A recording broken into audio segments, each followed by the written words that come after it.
नमस्कार मित्रांनो, आज मी गावामध्ये आलतो. तर हे हरिभक्त गोविंद महाराज घोरपडे यांची भेट झाली आणि पावसाच्या दिवस त्याच्यामुळं सगळे कामाचे दिवस बरोबर. आणि सगळे कामाच्या दिवस एकीकडे आणि एकीकडे पंढरीची वारीची ओढ लागली भक्तांना. तर हे महाराज होती, महाराज दरवर्षी पंढरपूरला जातात. तर त्यांना आपण विचारून बघू की म्हणजे पंढरपूरची वारी ते कशा प्रकारे म्हणजे पूर्ण करतात. तर नमस्कार महाराज. नमस्कार. तर म्हणजे तुम्ही पंढरपूरला जे जातात वारीमध्ये, म्हणजे तुम्ही कशा प्रकारे जातात? म्हणजे गाडीने जातात की पायी पायी, असं कसं जातं? तुमचा मार्ग कोणता असतो? आम्ही गेली 7-8 वर्ष गाडीने जातो. कसं एक कामाचे दिवस असतात आणि कामही पाहून वारी सुद्धा झाली पाहिजे असं आमचं घेतोय. वर्षातून एकदा तरी माणूस ते वारीला गेला पाहिजे. तर म्हणजे आता म्हणजे तुम्ही परमार्थ म्हणजे जे कार्य करते, म्हणजे जे तुम्ही परमार्थ करतात ते तुम्हाला परमार्थ कसा वाटतो? परमार्थ चांगलाच आहे. माणसाचा उद्धार होतो, माणसाला शांती मिळते. किती पैसा आहे समाजाकडे, भरपूर पैसा आहे, पण सुख नाही. बरोबर आहे. पण सुखाचं कारण जर शोधायचं असेल तर परमार्थ वारी. संतांच्या सांध्यात गेल्यानंतर आपोआप शांती, सुख, समाधान लागतं. आता ही पंढरपूरची वारी जाते, यांचे जेवणा खाण्याची सोय कशी म्हणजे कसं हँडल केली जाते? आता जिथं जिथं मुक्काम असेल तिथं अन्नदान देणारे भरपूर असतात. फक्त आपण तिथं गेलो पाहिजे. आता तुम्ही पंढरपूरच्या वारीला कधी जाशाल? म्हणजे आता आम्ही 5 तारखेला निघतोय. 5 तारखेला 6ला तिथे पोहोचतोय. करमाळा या ठिकाणी आम्ही आमचं मुक्काम असतं. बरोबर. पहाटे आम्ही 3 वाजता तिथून निघून दर्शनासाठी जात असतो. तर म्हणजे तुम्ही हे जे असतात दुसरे भाविक भक्त, त्यांना म्हणजे काय संदेश देऊ शकता? काही नाही, जो वारीला जातो तो आनंद वेगळा असतो. म्हणतात स्वर्ग आणि मृत्यू, स्वर्ग आणि नरक. स्वर्ग आणि नरक म्हटल्यानंतर वारी मीच आहे, या जीवनामध्ये आहे. वरती काही नाही.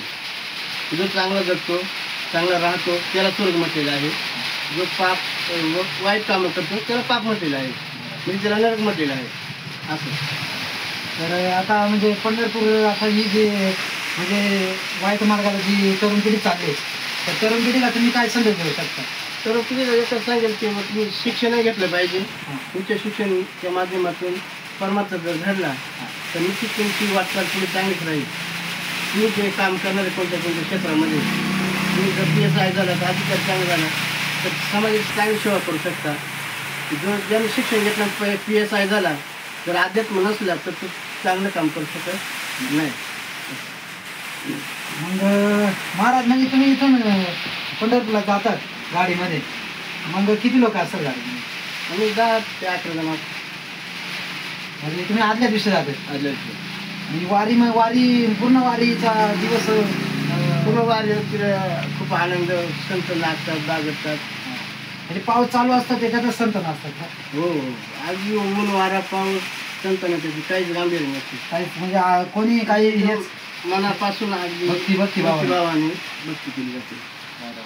आणि ह्या एकादशीला खूप महत्व आहे. काही लोकांचं मन आहे का दर्शन होत नाही, तसं काही नाही. म्हणजे महाराज तिथं दर्शन झालं पाहिजे असं काही नाही. ज्याने माणसात जर देव शोधायचा असेल, माणसाच्या मनात मध्ये आणि माणसामध्ये देव आहे. असं कलियुगामध्ये आता जरी तुम्ही म्हणत देव कुठं आहे, आणि त्यांचं म्हणणं का देव कुठं आहे बुवा, तर देव पाहायचं असेल तर माणसामध्ये देव आहे. तुम्ही चांगलं कर्म केलं, चांगलं वागला तर आपण सहज म्हणतो देव माणसं आलं बरं का, म्हणजे इथं देव आहे. बरोबर असं. तर नमस्कार मित्रांनो, हे गोविंद महाराज घोरपडे मानेरे गावचे. तर यांनी आपल्याला वारीबद्दल जे काही 2 शब्द मार्गदर्शन केलं ते अतिशय मोलाचे आहेत. आणि या वारीला माणूस एकच मागतो की याची दान देगा तुझा विसर न व्हावा, किंवा अकल्प आयुष्य हवेच आहे माझी असं कळा हरिचा. ही भक्तांना चांगलं दीर्घ आयुष्य लाभो हीच आम्ही वारीकडे मागत असतो. मित्रांनो, देवाकडे एक आहे, मित्रांनो देवाकडे मागण्याचं म्हणजे ह्याची दान देवा तुझा विसर न व्हावा. म्हणजे याचा अर्थ काय महाराज सांगू शकता? की आम्ही या जन्माला आलो देवा तुझी आठवण आम्हाला कायम राहू दे.